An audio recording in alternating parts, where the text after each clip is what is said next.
Welcome to future vision studies centre Salem. இன்னைக்கு யூஜிடிஆர்பியோட unit 3 பற்றி தான் பார்க்க போகிறோம்.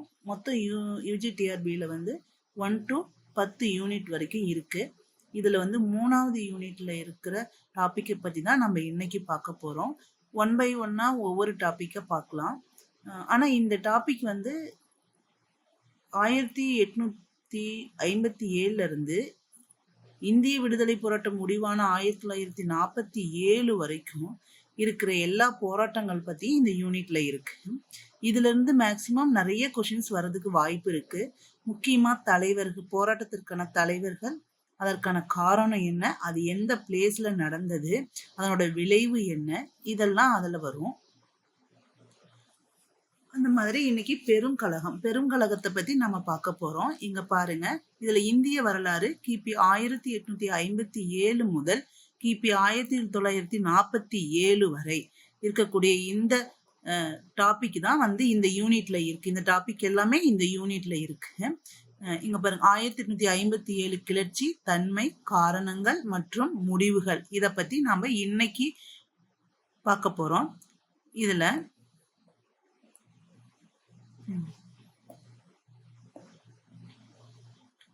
இதுல இருந்து நிறைய கொஷின்ஸ் ஆல்ரெடி பிஜிடிஆர்பி, இப்போ லாஸ்டா நடந்த யூஜிடிஆர்பி, இதுல எல்லாமே கொஷின்ஸ் வந்திருக்கு. இந்த பெரும் புரட்சி 1857, இதுல பெரும் புரட்சி ஃபர்ஸ்ட் எப்போ தொடங்குது அப்படின்னா பாருங்க, 1857 மே 10 தான் தொடங்குது. இப்பெரும் புரட்சி 1857 முதல் 1858 வரை நடைபெற்றது. இப்புரட்சியினை முதல் இந்திய விடுதலை போர் அப்படின்னு சொல்லியிருக்காரு. யாருன்னா வி.டி. சவார்கர். இவர் இதை பத்தி ஒரு நூலும் எழுதியிருக்காரு. அதுதான் முதல் இந்திய விடுதலை போர் என்ற நூலை எழுதினாரு இவர் வி.டி. சவார்கர். இது என்ன மொழி அப்படின்னா மராட்டிய மொழியில எழுதியிருக்காரு. மராட்டிய மொழியில எழுதியிருக்காரு. பெரும் புரட்சி என்ற நூலை, இது மட்டும் இல்லாம பெரும் புரட்சி என்ற நூலை எழுதியிருக்காரு வந்து அசோக் மேத்தா எழுதியிருக்காரு. ஓகேங்களா. அடுத்தது காரணங்கள் வாங்க. காரணங்கள் அப்படின்னா நிறைய இருக்கு. அதாவது சமய காரணம், அரசியல் காரணம், பொருளாதார காரணம், அப்புறம் வந்து இராணுவ காரணம் அப்படிங்கிறதுல இதுல வரும். இப்போ முதல்ல வந்து அரசியல் காரணம் அப்படின்னா டல்கௌசியினுடைய வாரிசு இழப்பு கொள்கை, இதுல வந்து முதல்ல அரசியல் காரணம். அப்புறம் வரி சுமை, இந்த செல்வ சுரண்டல், இது வந்து பொருளாதார காரணங்கள்ல வரும். வாரிசு இழப்பு கொள்கை அப்படின்னா இந்தியாவில் ஆண்டுட்டு இருந்த ஒரு சில பகுதிகள் ஆண்டுட்டு இருந்த மன்னர்கள், ரொம்ப பெரிய மன்னர்கள் இல்ல, கொஞ்சம் சிறிய மன்னர்கள் தான், அவங்களுக்கு வாரிசு இல்லை அப்படின்னா அவங்களுடைய ராஜ்யத்தை வந்து பிரிட்டிஷ் அரசாங்கம் தன்னுடைய நேரடி கட்டுப்பாட்டின் கீழ் கொண்டு வந்துரும். இதை வந்து டல்கௌசி பிரபு கொண்டு வந்து, இதனுடைய விளைவு அப்படிதான் இந்த பெரும் புரட்சி அப்படின்னு சொல்றாங்க. அடுத்தது சதி ஒழிப்பு. இது வந்து சமூக காரணங்கள். சதி ஒழிப்பு 1829 வந்திருக்கு. இந்த சதி ஒழிப்புக்கு காரணமானவர் வந்து ராஜாராம் மோகன் ராய். ராஜாராம்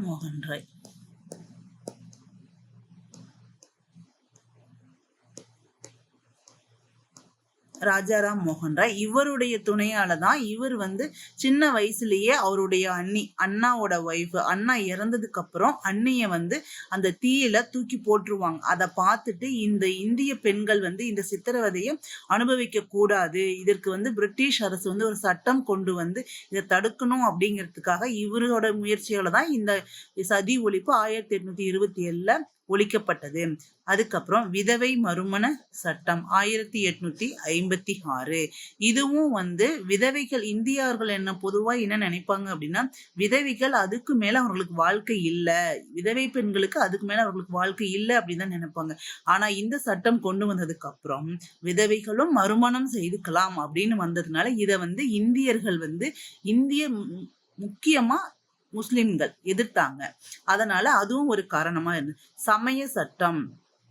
இந்த சமய சட்டம் வந்து கிறிஸ்துவர்களா மாறிய இந்துக்களுக்கு வந்து சொத்து ஒரு தந்தையினுடைய சொத்துல பங்கு இல்லை அப்படின்னு வந்து இந்தியர்கள் கொடுக்க மாட்டாங்க. ஆனா பிரிட்டிஷ் அரசு வந்து இல்ல, கிறிஸ்தவர்களா மாறிய இந்துக்களுக்கும் அவங்களுடைய தந்தையின் சொத்துல பங்கு இருக்கு அப்படின்னு ஒரு சட்டத்தை கொண்டு வந்தாங்க. இதுவும் எதிர்த்தாங்க. இது வந்து சமூக காரணங்கள், சமய காரணங்கள் அப்படின்னு சொல்லலாம். அடுத்தது, நீதி முறையில் அதிக செலவு. இந்தியர்களுக்கு நிர்வாகத்தில் சதர் அமீன், இராணுவத்துல வந்து சுபேதார் பதவிகள் மட்டுமே உயர் பதவிகளாக இருந்தது. இதனால அவங்களுக்கு வந்து ஒரு வேலை செய்யறதுக்கான இன்ட்ரெஸ்ட் அவங்களுக்கு குறைஞ்சு போச்சு. அதனால அவங்க வந்து இதுல ஏன் நம்ம இவ்வளவு கஷ்டப்பட்டு அவங்க வேலை செய்யணுங்கிற ஒரு ஒரு நிலைமைக்கு வந்ததுனால அவங்க வந்து அதை எதிர்த்தாங்க. அடுத்தது பாருங்க, 1813ஆம் ஆண்டு பட்டய சட்டத்தில் கிறிஸ்துவ மத பரப்பாளர்கள் வந்து கிறிஸ்துவ மத பிரச்சாரர்களுக்கு அனுமதி வழங்கப்பட்டது. அவங்க வந்து பிரிட்டிஷ்க்கு ஐரோப்பியர்கள் யார் வேணாலும் வரலாம் இந்தியாவுக்குள்ள, அவங்களுடைய மதத்தை பரப்பலாம் அப்படின்னு இந்த சட்டம் கொண்டு சொல்லுச்சு. அது வந்து இதனால நிறைய பேர் வந்து கிறிஸ்டியன்களா இந்துக்கள் வந்து கிறிஸ்டியன்களா மாற ஆரம்பிச்சாங்க.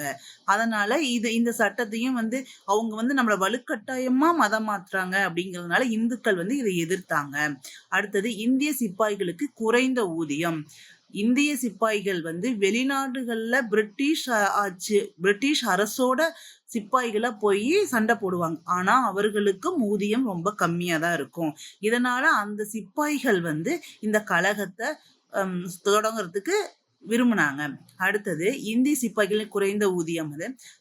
கானிங் பிரபுவின் பொது பணி, இது வந்து பணி இல்ல, படை சேர்ப்பு சட்டம் 1856.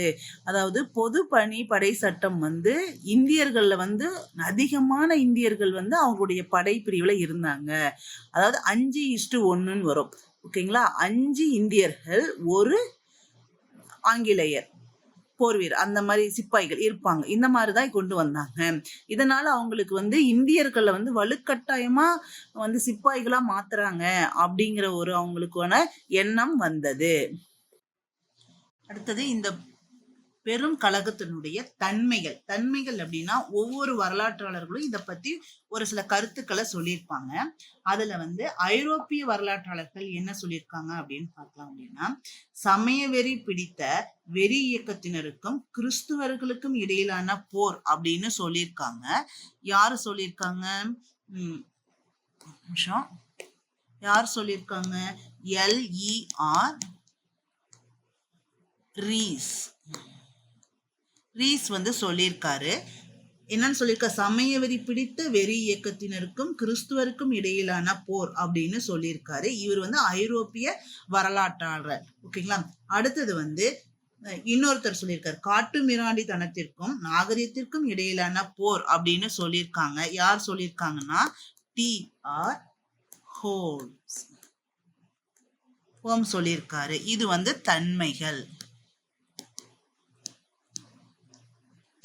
ஆனா அதுக்கப்புறம் பாருங்க, பெருமளவில் உண்மையான விடுதலை போராட்டம் அப்படின்னு சொன்னவர் எட்வர்ட் ஜான் தாம்சன். யாரு?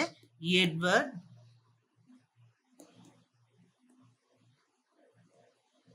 ஜான் தாம்சன் சொல்லியிருக்காரு. இது வந்து ஐரோப்பிய வரலாற்றாளர்கள் சொல்லக்கூடிய கருத்து. ஆனா இத வந்து இந்தியர் ஒருத்தர் சொல்லியிருக்காரு. என்ன சொல்லியிருக்காரு? நன்கு திட்டமிடப்பட்ட இயற்கை சுதந்திர போர் அப்படிங்கிற ஒரு நூலோட சொல்லியிருக்காரு. The first war of Indian independence அப்படின்னு சொல்லியிருக்கிறவர் வந்து ஏற்கனவே உங்களுக்கு தெரியும், அவர் தான் வந்து விடி சவார்கர். 1909 தான் ஏற்கனவே பார்த்தோம் ஒரு நூல் எழுதியிருக்காரு அப்படின்னு பார்த்தோம். முன்னாடி ஒரு நூல் எழுதியிருக்காரு அப்படின்னு பார்த்தோம். இதுதான் வந்து முதல் இந்திய விடுதலை போர் அப்படிங்கிறது. எப்ப எழுதியிருக்காரு அப்படின்னா 1909 எழுதியிருக்காரு. 1909 எழுதியிருக்காரு. இந்த அவருடைய கருத்தை சொல்லிட்டு இவரு எழுதியிருக்காரு.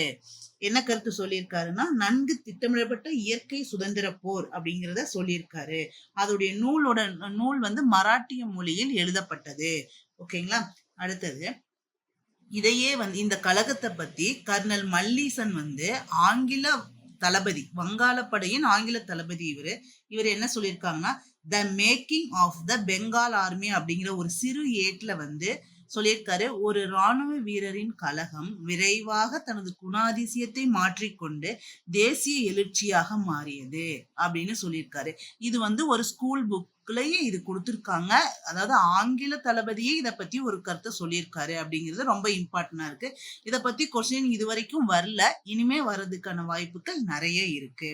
அடுத்தது எஸ்.என். சென் வந்து ஒரு நூல் எழுதியிருக்காரு. 1857 ஆண்டு கழகம் அப்படிங்கிற ஒரு நூலையும் எழுதியிருக்காரு. ஓகே, சரி, இதுக்கான உடனடி காரணங்கள் அப்படின்னு பார்க்கலாமா?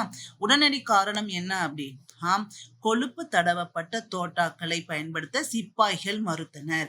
இந்த கொழுப்பு தடவப்பட்ட தோட்டாக்கள் அப்படின்னா 2 மிருகங்களுடைய கொழுப்பை வந்து தடவி இருப்பாங்க. அதுல வந்து ஒண்ணு வந்து பன்றியினுடையதையும் இன்னொன்னு பசுவினுடையதையும். வந்து பசுவை வந்து இந்துக்கள் வந்து புனிதமா மதிக்கிறாங்க. அதனால அதை வந்து அதனுடைய கொழுப்பை வந்து வாயில கடிச்சு இழுக்க கூடாது அப்படிங்கிறத அதை நம்ம வந்து சாப்பிடக்கூடாது, வாயில வைக்க கூடாது அப்படிங்கிறத வந்து அப்படின்னு அவங்க நினைக்கிறாங்க. அதனால வந்து அதை வந்து வேண்டாம், அதை நாங்க யூஸ் பண்ண மாட்டோம்னாங்க. அதே மாதிரி பன்றிங்கிறது முஸ்லிம் மக்கள் வந்து வெறுக்கிற ஒரு விலங்கு. அதனால அதை அவங்க வெறுத்தாங்க. அது பேர் வந்து என்ஃபீல்டு ரக துப்பாக்கி அப்படி சொன்னாங்க. அது வந்து எப்ப வந்து அவங்க அறிமுகப்படுத்துறாங்கன்னா 1857 டிசம்பர்ல அறிமுகப்படுத்துறாங்க. இத வந்து முதல்ல வந்து எதிர்த்தவர் அப்படின்னா மங்கள் பாண்டே. இப்புரட்சிக்கு காரணமானவரே யாரு? மங்கள் பாண்டே தான் இப்புரட்சிக்கான காரணமா இருந்தாரு. இந்த புரட்சியினுடைய போக்கு அப்படின்னா பாருங்க, நிறைய இடத்துல நடந்தது. அதுல முக்கியமா வந்து மீரட், டெல்லி, கான்பூர், லக்னோ, ஜான்சி இதெல்லாம் வந்து முக்கியமான இடமா சொல்றாங்க. ஓகேங்களா?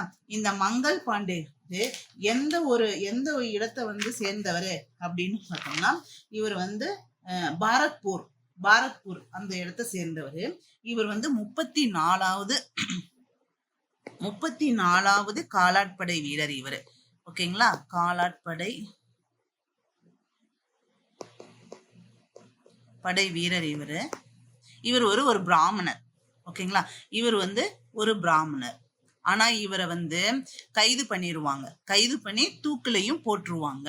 ஓகேங்களா? இப்போ புரட்சியின் போக்கு பார்க்கலாம் பாருங்க. முதலில் புரட்சி தோன்றிய இடம் என்னது? பேரக்பூர் அல்லது பாரக்பூர், வங்காளம். ஓகேங்களா? பாரக்பூர். மார்ச் 29, 1857 தான் இந்த புரட்சி தோன்றியது. அந்த இடத்துலதான் மங்கள் பாண்டே வந்து புரட்சி செஞ்சாரு. அதுக்கப்புறம் முதலில் பெரும் புரட்சி வெளிப்படையாக வெடித்த இடம் மீரட். ரொம்ப முக்கியமா இங்க கவனிங்க, வெளிப்படையாக இருக்காம். புரட்சி முதலில் தோன்றிய இடம் அப்படின்னா பாரக்பூர் அல்லது பேரக்பூர். இல்ல முதலாக பெரும் புரட்சி வெளிப்படையாக வெடித்த இடம் அப்படின்னா மீரட்ல தான் வெடிச்சது. எப்போ? மே 10, 1857. இந்த மீரட் எங்க இருக்கு அப்படின்னா உத்தரப்பிரதேசத்துல இருக்கு. ஓகேங்களா? இது ரொம்ப முக்கியமான இது. அடுத்தது, இப்புரட்சியின் போது இந்திய பேரரசர் என பிரகடனப்படுத்தப்பட்டவர் வந்து 2ஆம் பகதூர் ஷா, கடைசி முகலாய அரசர். இவர் வந்து எப்ப பிரகடனப்படுத்திக்கிட்டார் அப்படின்னா 1857 மே 12 பிரகடனப்படுத்திட்டாரு. முதல்ல எப்போ வந்து புரட்சி வெடித்தது அப்படின்னா மே 10. ஓகேங்களா? இது வந்து டெல்லியில அவரு பிரகடனப்படுத்திக்கிட்டாரு. எப்போ? மே 12. அதுக்கப்புறம் புரட்சியின் போது மராட்டிய பேஷ்வாவாக பிரகடனப்படுத்தப்பட்டவர் நானா சாஹிப். அதாவது 2ஆம் பாஜிராவினுடைய கொஞ்சம் மிஸ்டேக் இருக்கு பாருங்க. 3ஆம் பாஜிராவின் தத்து பிள்ளையான இவர் வந்து இவருக்கு வாரிசு அப்படிங்கிற இது வந்து மறுக்கப்பட்டதுனாலதான் இவரும் வந்து இந்த கழகத்துல கலந்து கொள்வாரு. அதனால இப்புரட்சியின் போது மராட்டிய பேசுவாக பிரகடனப்படுத்தப்பட்டவர் நானா சாஹிப், 2ஆம் பாஜிராவுடைய தத்து பிள்ளையா இருந்தாரு. இந்த நானா சாஹிப்பினுடைய படை தளபதி யாருன்னா தாந்தியார் தோப்பு. இவரு தான் குவாலியர் அப்படிங்கிற இடத்துல நடந்த போர்ல வந்து இறந்துருவாரு. ஓகேங்களா? இப்புரட்சியின் போது ஜான்சியின் அரசியாக பிரகடனப்படுத்தப்பட்டவர் வந்து ஜான்சி ராணி அது அப்படிங்கிற லட்சுமி பாய் இவங்க பண்ணாங்க. இவரும் வந்து குவாலியர் போர்ல வந்து இவர் வந்து இறந்துருவாங்க. ஜான்சியில நடந்த போர்ல புரட்சியில வந்து கழகத்துல வந்து இவர் ஜெயிச்சிருவாங்க. ஜெயிச்சுட்டு இவங்க வந்து குவாலியருக்கு தப்பி போயிருவாங்க. அந்த ஜான்சியை வந்து பிரிட்டிஷார் கைப்பற்றுவாங்க. ஆனா ஜெயிச்சிருவாங்க. இவங்களை கொல்ல முயற்சி பண்றதுனால இவங்க வந்து குவாலியர் போவாங்க. அப்போ இந்த தாந்தியா தோப்பும் இவங்களும் சேர்ந்துதான் இந்த புரட்சிய நடத்துவாங்க. இதுல வந்து இந்த ஜான்சி ராணி இறந்துருவாங்க. எப்போ இறந்துருவாங்க அப்படின்னா 1858 ஜூன் 17 இறந்துருவாங்க. இந்த தாந்தியா தோப் எப்ப இறந்துருவார் அப்படின்னா 1859 ஏப்ரல் 18 இறந்துருவாரு. ஓகேங்களா? இப்புரட்சியின் போது ஜான்சி ராணியாக பிரகடனப்படுத்தப்பட்டவர் ராணி லட்சுமி பாய். ஆங்கிலேயரால் முதலில் பெரும் புரட்சியினை அடக்கிய இடம் வந்து டெல்லியில தான் ஃபர்ஸ்ட் பெரும் புரட்சியை அடக்குவாங்க. எப்ப அடக்குவாங்க? செப்டம்பர் 20, 1857. அப்போ இந்த புரட்சியின் போது மன்னராக முடிசூட்டி கொண்ட 2ஆம் பகதூர் ஷா வந்து எங்கன்னா அவரை வந்து நாடு கடத்திடுவாங்க. ஓகேங்களா? அவரை வந்து நாடு கடத்தினால அந்த இடத்துலயே அவர் நாடு கடத்தினால அவர் வந்து அங்கேயே இறந்துருவாங்க. இவர்களை பத்தி பின்னாடி இன்னும் பார்ப்போம். 1862 இவர் இறந்துருவாங்க.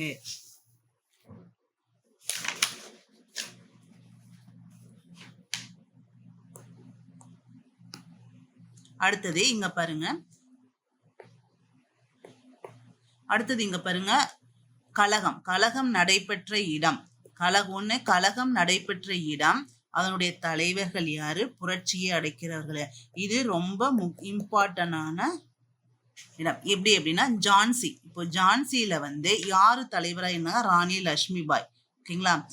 இதை அடக்கியவர் வந்து சர் ஹியூ க்ரோஸ் அல்லது ஹக்ரோஸ் அப்படின்னு சொல்லுவாங்க. இவங்க ஒரு சென்டென்ஸ் சொல்லியிருப்பார். யாரு? சர் ஹியூ க்ரோஸ் அல்லது ஹக்ரோஸ் அப்படிங்கிற ஒரு சென்டென்ஸ் சொல்லியிருப்பாரு.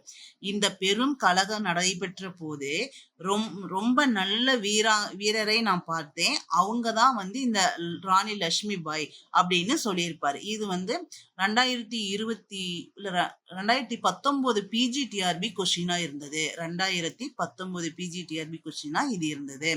அடுத்தது பாருங்க டெல்லியில 2ஆம் பகதூர் ஷா தான் தலைவர். இவர் வந்து மே 12 வந்து அரசராக பிரகடனப்படுத்தப்பட்டார். ஆனா இவரையும் அடக்கிட்டு செப்டம்பர் 20 வந்து இவர் நிக்கல்சனும் ஹட்சனும் வந்து அடக்கிட்டு இவரையும் நாடு கடத்திடுவாங்க. எங்க கடத்திடுவாங்க அப்படின்னா ரங்கூனுக்கு நாடு கடத்திடுவாங்க. அடுத்தது கான்பூர்ல நானா சாஹிப், அதான் 2ஆம் பாஜிராவினுடைய பேஷ்வாவான தத்து பிள்ளையான இவர் வந்து இந்த கான்பூருக்கு தலைமை தாங்கினார். சர் காலின் கேம்பல் அப்படிங்கிறவரு இந்த புரட்சியை இங்க வந்து அடக்குனாரு. அடுத்தது பாருங்க லக்னோல மேகம் அஸ்ரத் மஹால் இவங்களுடைய தலைமையில தான் இங்க புரட்சி நடந்தது. சர் காலின் கேம்பஸ் தான் இதையும் அடக்குனாரு. அடுத்தது பீகார்ல புரட்சி நடந்தது. கன்வர் சிங் இங்க தலைமை தாங்கியவர் வந்து கன்வர் சிங். இவர் ஒரு நில பிரபு. வில்லியம் டெய்லர், வின்சென்ட் ஹையர் இவங்க 2 பேர் தான் இந்த பீகாருடைய கழகத்தை அடக்குனாங்க. அடுத்தது அலகாபாத்ல லியாகத் அலி தான் தலைமை தாங்கினாரு. கர்னல் நீல் தான் வந்து இதை அடக்குனாரு. இவர் வந்து சென்னை படையினுடைய தளபதியா இருந்தாரு.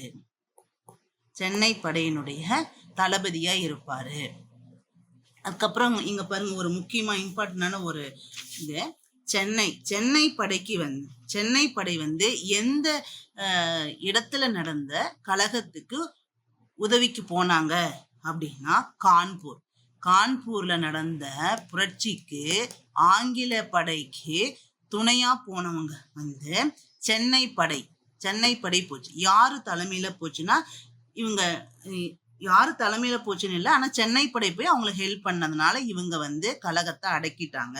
அதே மாதிரி டெல்லியில வந்து சீக்கிய படை வந்து அவங்களுக்கு உதவியது. டெல்லியில வந்து சீக்கிய படை வந்து அவங்களுக்கு உதவியது. அதே மாதிரி இங்க லக்னோ இருக்கு இல்லைங்களா, இந்த லக்னோவுக்கு வந்து கூர்க்கா படை வந்து உதவியது.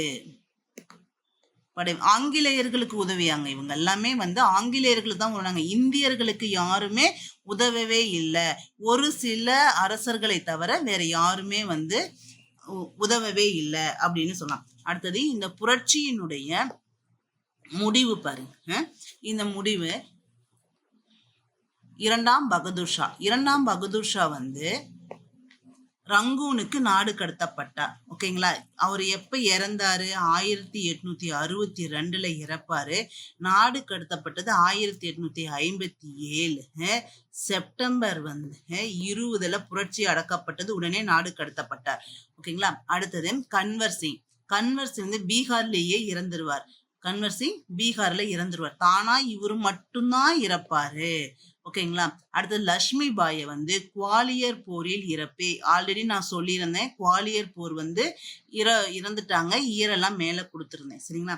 அடுத்தது நானா சாஹிப் வந்து நேபாளத்திற்கு தப்பி செல்லுதல். நேபாளத்திற்கு தப்பி போயிடுவாரு. அடுத்தது பேகம் ஹஸ்ரத் மஹாலும் நேபாளத்துக்கு தஞ்சம் புகுந்தார்.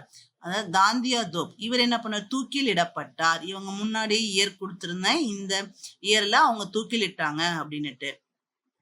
அதுக்கப்புறம் புரட்சியை அடக்க ஆங்கிலேயர்களுக்கு உதவியவர்கள் இங்க வருது பாருங்க. யாரு? சீக்கியர்கள், கூர்க்கர்கள் மற்றும் சென்னை படை. ஓகேங்களா. இங்கதான் சென்னை படை. இவங்க தான் வந்து இவங்களுக்கு உதவி பண்ணாங்க. புரட்சி அடக்க ஆங்கிலேயர்களுக்கு உதவிய நேபாள பிரதமர் வந்து சர் ஜான் பகதூர். இவரு வந்து இவங்களுக்கு உதவி பண்ணாங்க. யாருக்கு? பிரிட்டிஷாருக்கு உதவி பண்ணாங்க. இதனாலதான் அவங்க ஜெயிச்சாங்க அப்படின்னு சொல்றாங்க. ஓகேங்களா. அடுத்தது புரட்சி தோல்வி அடைஞ்சிருச்சு. ஆக்சுவலா வந்து புரட்சி வந்து தோல்வி அடைஞ்சிருச்சு.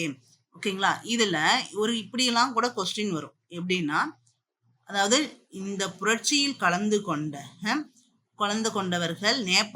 கலந்து கொண்டவர்களில் நேபாளத்திற்கு தப்பி சென்றவர்கள், நேபாளத்தில் தஞ்சம் புகுந்தவர்கள் யாரு அப்படின்னா இவங்க 2 பேரும். ஓகேங்களா. யாரு? நானா சாஹிப்பும் பேகம் ஹஸ்ரத் மஹாலும்.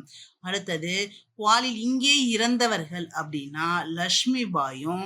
தாந்தியோ தோப் இறந்தவர்கள் வந்து குவாலியர் போரில் இறந்தவர் அப்படின்னா லட்சுமி பாய். ஓகேங்களா. அடுத்தது இங்கே இயற்கையா இறந்துட்டாரு அப்படின்னா கன்வர் சிங் தான் இறப்பாரு. தூக்கில் இடப்பட்டனர் அப்படின்னா வந்து தாந்தியா தோப் தான் தூக்கில் இடப்பட்டார். ஓகேவா. இந்த இரண்டாம் பகதூர் ஷா வந்து ரங்கூனுக்கு நாடு கடத்தப்பட்டார்.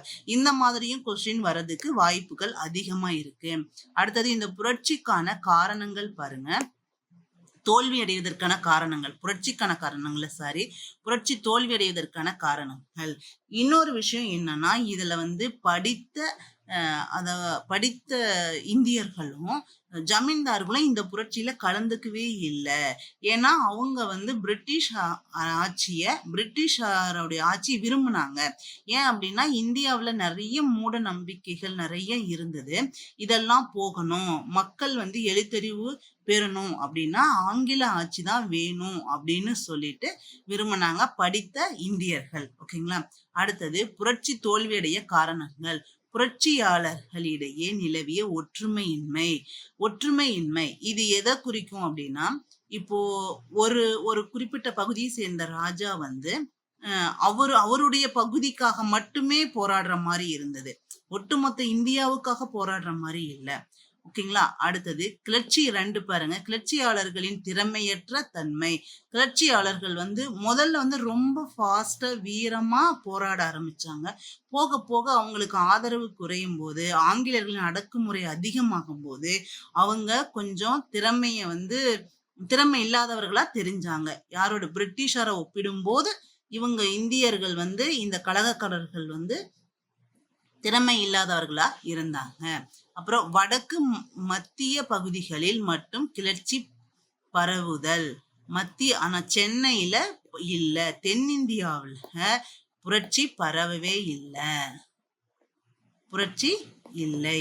இதுவும் ஒரு காரணம். நாடு முழுவதும் இந்த புரட்சி நடைபெற்றிருந்தால், இந்த கலகம் நடைபெற்று இருந்தால் ஒருவேளை அப்பவே ஜெயிச்சிருக்கலாம். ஆனா இது நடக்கல. அது ஒரு காரணம். சீக்கியர்கள், கூர்க்கர்கள் ஆங்கிலேயர்களுக்கு உதவுதல். சீக்கியர்களும் கூர்க்கர்களும் ஆங்கிலேயர்களுக்கு உதவி புரிஞ்சாங்க. அது முன்னையே பார்த்தோம். நேபாளத்துடைய பிரதமர் சஜாங் பகதூர் இதுக்கு உதவி புரிஞ்சார் அப்படின்ட்டு. அடுத்தது EICயின் தந்தி முறை அரசியல் அஞ்சல் முறை கழகத்தை அடக்க உதவியது. EICனா ஈஸ்ட் இந்திய கம்பெனியின் தந்தி முறை கொண்டு வரப்பட்டது 1853. இதனால இது அங்க தகவல்கள் அந்தந்த இடத்துக்கு பரப்புவதற்கு அவங்களுக்கு ஆங்கிலேயர்களுக்கு உதவியா இருந்தது. ஆங்கிலேயரின் நவீன கருவிகள், அவங்க பீரங்கிகளையும் நிறைய தோட்டாக்கள், புதுவிதமான தோட்டாக்களை ஐரோப்பாவில இருந்து கொண்டு வச்சிருந்தாங்க. இங்கிலாந்துல இருந்து கொண்டு வச்சிருந்தாங்க. இது புரட்சியை அடக்கிறதுக்கு உதவியா இருந்தது. அப்புறம் புரட்சியினுடைய முக்கிய சிறப்பு கூறுகள் அப்படின்னா இந்து முஸ்லிம் ஒற்றுமை ஏற்பட்டது. ஃபர்ஸ்ட் இந்து முஸ்லிம் ஒற்றுமை இதுலதான் இருந்தது. இது ஒரு முக்கியமான பாயிண்ட். அடுத்தது இந்த புரட்சியினுடைய விளைவுகளுக்கு வந்துட்டோம். ஓகேங்களா? இதனுடைய விளைவுகள் அப்படின்னா இந்தியாவில் ஆங்கில கிழக்கிந்திய கம்பெனியின் ஆட்சி முடிவுக்கு வந்தது. ஆங்கில கிழக்கிந்திய கம்பெனியினுடைய ஆட்சி முடிவுக்கு வந்தது. இந்திய நாடானது இங்கிலாந்து நாட்டின் முடியாட்சியின் கீழ் வந்தது. இந்திய முடியாட்சியின் கீழ் வந்தது, அதாவது பிரிட்டிஷ் ஆட்சியின் கீழ் வந்தது.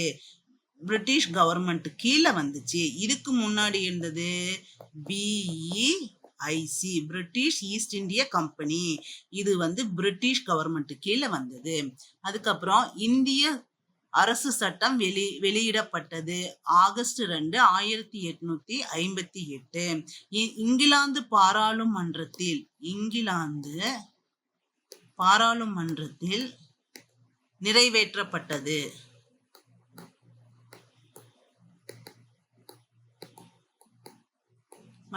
இந்த சட்டம் நிறைவேற்றப்பட்டது. கர்னல் ஜெனரல் இனி வைஸ்ராய் என அழைக்கப்பட்டார். கவர்னர் ஜெனரல் இனி வைஸ்ராய் என அழைக்கப்பட்டார். இப்போ இந்த புரட்சியின் விளைவால தான் இது கொண்டு வரப்பட்டது. அடுத்தது பாருங்க, முக்கியமானது லாப்ஸ் கொள்கை ரத்து செய்யப்பட்டது. ராப்ஸ் கொள்கைனாவே வாரிசு இழப்பு கொள்கை. ஓகேங்களா?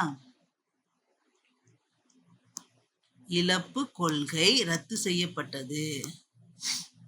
அந்த டல்கௌசி கொண்டு வந்தாரு இல்லைங்களா? அதாவது வாரிசு இல்லாத அரசர்களுடைய ராஜ்யம் பிரிட்டிஷ் ஆட்சியின் கீழ் கொண்டு வரப்படும் அப்படிங்கிறது ரத்து செய்யப்படுது. யார் இதை ரத்து செஞ்சாங்கன்னா கானிங் பிரபு தான் கொண்டு வருவாரு. கானிங் பிரபு தான் ரத்து செய்வாரு. அடுத்தது விக்டோரியா மகாராணி அறிக்கை வெளியிடப்பட்டது. எப்போ? 1858 நவம்பர் 1 வெளியிடப்பட்டது. 1858 நவம்பர் 1 அறிவித்தது. இன்னொரு விஷயம் பாருங்க, இத தயாரித்தவர் யாரு? இந்த அறிக்கையை தயாரித்திருப்பாங்க இல்லையா, அது யாரு அப்படின்னா டெர்பி பிரபு தான் இதை தயாரிச்சிருப்பாரு. ஓகேங்களா? அடுத்தது கானிங் பிரபுனுடைய வைஸ்ராயாக இருந்தாரு. இவருடைய காலம் 1856 to 1862. இவர் ஆங்கில கிழக்கிந்திய கம்பெனியின், அதாவது பிரிட்டிஷ் ஈஸ்ட் இந்திய கம்பெனி, ஓகேங்களா, இதனுடைய கடைசி ஜெனரல் இவர் தான். ஏன்னா இதுக்கப்புறம் தான் வைஸ்ராயான பதவி வைஸ்ராய் அப்படின்னா அரசு பிரதிநிதி அப்படின்னு பொருள் வரும். பிரிட்டிஷ் இந்தியாவின் முதல் வைஸ்ராய் யாருன்னா கானிங் பிரபு தான். ஓகேங்களா? இந்த இடத்துல நிறைய குழப்பம் வரும். ஓகேங்களா? இது நல்லா தெரிஞ்சு. முதல் வைஸ்ராய் அப்படின்னா அரசு பிரதிநிதி. ஈஸ்ட் இந்திய கம்பெனியின் கடைசி கவர்னர் ஜெனரல் மற்றும் முதல் வைஸ்ராய். கடைசி கவர்னர் ஜெனரலும் கானிங் பிரபு தான். முதல் வைஸ்ராயும் அவர் தான். கவர்னர் ஜெனரலா இருந்து முதல் வைஸ்ராயா ஆனவரும் கானிங் பிரபு தான். அடுத்தது வைஸ்ராய் என்பதன் பொருள் பாத்தீங்களா வந்துருச்சு, அரசு பிரதிநிதி. அப்புறம் கல்கத்தா, மும்பை, சென்னை பல்கலைக்கழகங்கள் துவங்கிய போது 1857 தான் இந்த பல்கலைக்கழகங்கள் துவங்கிய போது வைஸ்ராக இருந்தவர் கானிங் பிரபு தான். எப்போ சென்னை பல்கலைக்கழகம் எப்போ? 1857. செப்டம்பர்ல தான் தொடங்குச்சு. அதே மாதிரி கொல்கத்தா வந்து 1857 ஜனவரியில தொடங்குச்சு. மும்பை வந்து யூனிவர்சிட்டி வந்து எப்போ 1857 ஜூலைல தொடங்கினாங்க. அதுக்கப்புறம் 1858 முதலில் வருமான வரி இன்கம் டேக்ஸ் அறிமுகம் செஞ்சாங்க. யாரு செஞ்சாங்க? இந்த கானிங் பிரபு தான் செஞ்சிருப்பாரு. இதுக்கு வந்து உதவி செஞ்சிருப்பாங்க இல்லையா? யாரு? இவருக்கு இந்த வரியை வந்து போடணும் அப்படின்னா அதுக்கு வந்து நிறைய வந்து குழுக்கள் கொண்டு வந்திருப்பாங்க. 2 பேர் தலைமையில அவங்க வந்து ரொம்ப ஆலோசனை பண்ணியிருப்பாங்க. அதுக்கு உதவியவர்கள் வந்து ஜேம்ஸ் வில்சன்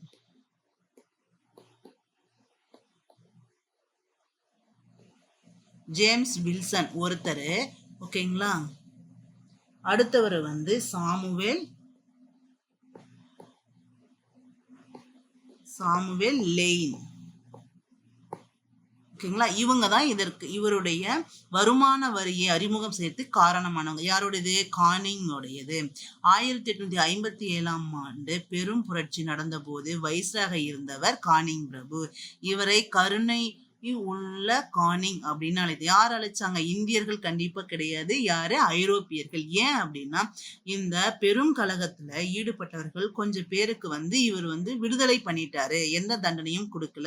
அதாவது கொலை பண்ணாங்க, தேவையில்லாம கொலை பண்ணிட்டாங்க அப்படிங்கிறவங்கள மட்டும் தண்டிச்சுட்டு நார்மலா இருந்தவங்களை வந்து விடுதலை செஞ்சிட்டார். அதனாலதான் இவரை வந்து கருணை உள்ள கானிங் அப்படின்னு ஐரோப்பியர்கள் தான் சொல்லுவாங்க. அடுத்தது இந்திய அரசு சட்டம் ஆகஸ்ட் 2 1858 வந்து இந்த அரசு சட்டம் கொண்டு வந்தாங்க. இந்த பெரும் புரட்சியினுடைய விளைவு இது அப்படின்னு சொல்லலாம். ஆங்கில கிழக்கிந்திய வணிக குழுவின் ஆட்சியை முடிவுக்கு கொண்டு வந்து இந்தியாவின் ஆட்சி அரசின் நேரடி கட்டுப்பாட்டின் கீழ் கொண்டு வரப்பட்டது. இப்போ இந்த பெரும் கழகத்துக்கு முன்னாடி BEIC கீழ் இருந்தது இந்தியாவினுடைய நிர்வாகம். ஆனா இந்த பெருங்கலத்துக்கு அப்புறம் BG கீழே வந்தது, பிரிட்டிஷ் கவர்மெண்ட் கீழே வந்தது. இதுக்கு வந்து ஒரு சட்டம் கொண்டு வந்தாங்க 1858 ஆகஸ்ட் 2ல. இதுதான் இதன் மூலமா தான் இது வந்து மாறுச்சு. கட்டுப்பாட்டு வாரியம் இயக்குனர் குழு கலைக்கப்பட்டது. இயக்குனர் குழுவும் கலைக்கப்பட்டது. இந்த இந்திய அரசு சட்டம் 1858 படிதான் அது கலைக்கப்பட்டது. இந்திய தலைமை ஆளுநர் இனி அரசு பிரதிநிதி, அதாவது வைஸ்ராய் என அழைக்கப்பட்டார். இதுல ஃபர்ஸ்ட் யாரு? கானிங் பிரபு தான். ஓகேங்களா? இதை முன்னாடியே பார்த்திருக்கோம். இந்திய நாட்டின் நிர்வாக பொறுப்பினை இந்திய காரியதர்சி மற்றும் அவருக்கு 15 உறுப்பினர்களும் இந்தியன் கவுன்சில் 15 உறுப்பினர்களும் ஆலோசனை குழுவும் ஏற்படுத்தப்பட்டது. இதுக்கு இன்னொரு பேர் வந்து அரசு செயலர் அப்படின்னு சொல்லலாம். இந்திய அரசு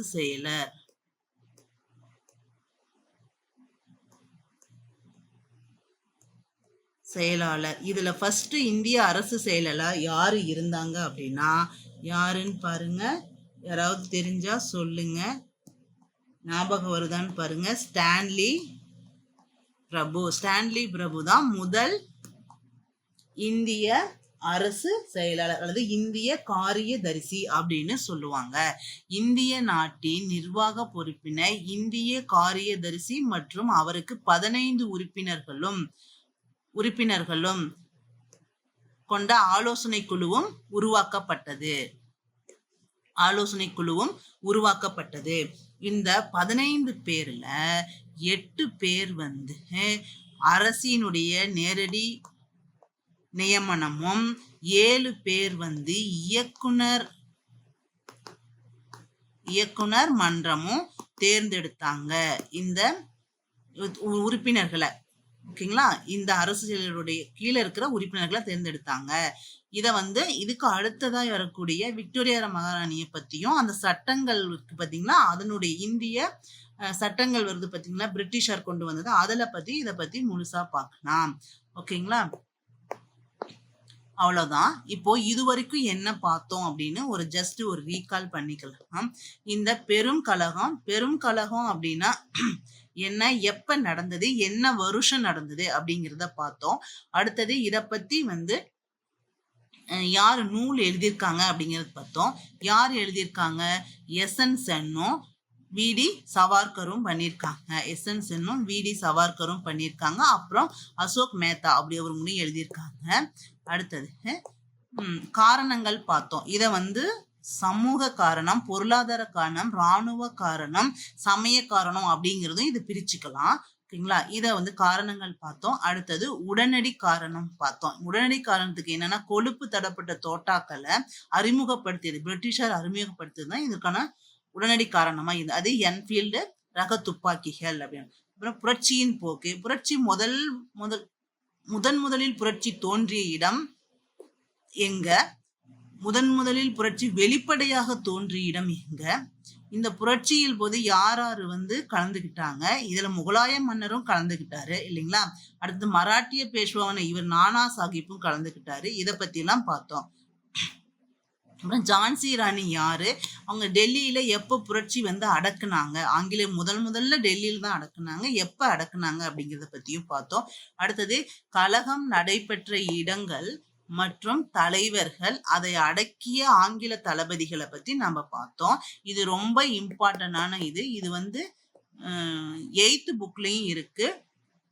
அது மாதிரி 12th 11th புக்லயும் நிறைய இருக்கு. 11th புக்லயும் நிறைய இருக்கு. நீங்க இதெல்லாம் ஸ்டோரியை படிக்கணும் தெரிஞ்சுக்கிட்டீங்கன்னா அப்படின்னா இதை வந்து ஈஸியா மெமரி பண்ணிக்கலாம். ஃபர்ஸ்ட் ஏதாவது ஒரு ஆத்தர் புக்கு அல்லது ஸ்கூல் புக்கு ரெண்டும் படிச்சு ஸ்டோரியை ஓரளவுக்கு நீங்க வந்து புரிஞ்சுக்கிட்டீங்கன்னா இது ரொம்ப ஈஸியா தான் இருக்கும். ஓகேங்களா. அடுத்தது புரட்சியின் முடிவு அப்படின்னா இந்த புரட்சியில ஈடுபட்ட தலைவர்கள் என்ன ஆனாங்க கடைசியில அப்படிங்கறதுதான் இதனுடைய இது. புரட்சி தோல்விதான் அடைஞ்சது, ஏன் தோல்வி அடைஞ்சது அப்படிங்கறத பத்தி தான் இதெல்லாம் பார்த்தோம். அடுத்து இதனுடைய சிறப்பு அப்படின்னா பாருங்க, ரொம்ப இம்பார்ட்டன்ட், இந்து முஸ்லிம் ஒற்றுமை ஏற்பட்டது. இதுதான் இதனுடைய சிறப்பா இருந்தது. அடுத்து விளைவுகள் பாருங்க என்னென்ன வந்ததுன்னு. BEICA வந்து எடுத்து போயிடுச்சு, இங்கிருந்து போயிடுச்சு. அப்போ பிரிட்டிஷ் கவர்மெண்ட் நேரடியா ஆட்சியை ஏத்துக்கிட்டாங்க. இதுதான் இதனுடைய விளைவா இருந்தது. அடுத்தது கானிங் பிரபு. இதுக்கப்புறம் வந்து புரட்சிக்கு அப்புறம் இருந்தவர் வந்து இந்த புரட்சியின் போதும் புரட்சிக்கு பின்னும் வந்து கவர்னர் ஜெனரலாவும் இருந்தாரு. அதுக்கப்புறம் வைஸ்ராயாவும் மாறினாரு. யாரு, கானிங் பிரபு. அவரை பத்தியும் கொஞ்சம் பண்ணோம். அவரு கொண்டு வந்த இதை பத்தி பார்த்தா இன்கம் டேக்ஸ் கொண்டு வந்தாரு. இதை பத்தியும் நாம பார்த்தோம். ஓகேங்களா. அவருக்கு உதவி பண்ணதுக்கு 2 பேர் வந்தாங்க, அதை பத்தியும் சொல்லியிருக்கேன். அதோட நேம் எல்லாம் ஞாபகம் வச்சுக்கோங்க. அடுத்தது இந்திய அரசு சட்டம். இந்த அரசு சட்டத்தை பற்றி பின்னாடி அரசியல் இந்த வளர்ச்சி, அரசியல் சட்டங்களின் வளர்ச்சி அப்படிங்கிற ஒரு டாபிக் ஒன்று வரும் பின்னாடி. அதுல வந்து இன்னும் விரிவா பார்க்கலாம். ஓகேங்களா. இந்த வீடியோவோட கண்டினியூ, இந்த யூனிட்டோட 3வது யூனிட்டோட கண்டினியூ அடுத்ததை வந்து அடுத்த வகுப்புல பார்க்கலாம். Thank you. Future Vision Study Center, 2nd floor, ABK Maruti Plaza, opposite Hotel Lakshmi Prakash, SKS Hospital Road, New Bus Stand, Salem 4. For contact 90420 30163 and web address www.futurevision.ias.com.